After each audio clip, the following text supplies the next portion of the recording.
শুক্রবার সকালবেলা উঠে মিঠাই স্কুলের টিফিনের জন্য তেমন কোনো আয়োজন আমাকে করতে হয়নি। সম্পূর্ণ রেডিমেড স্কুল টিফিন ছিল সেদিন। কারণটা বলছি, আগের দিন রাত্রিবেলা ভেটকি মাছের ফিশ ফ্রাই করেছিলাম, অনেকগুলোই করেছিলাম, তার থেকে 2 পিস মতন বেঁচেছিল।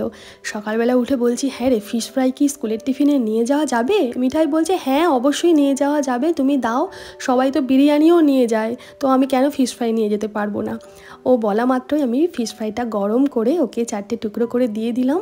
অসুবিধা হয়নি, ওদের স্কুলে সব কিছু অ্যালাউ আছে সত্যি কথা বলতে কি।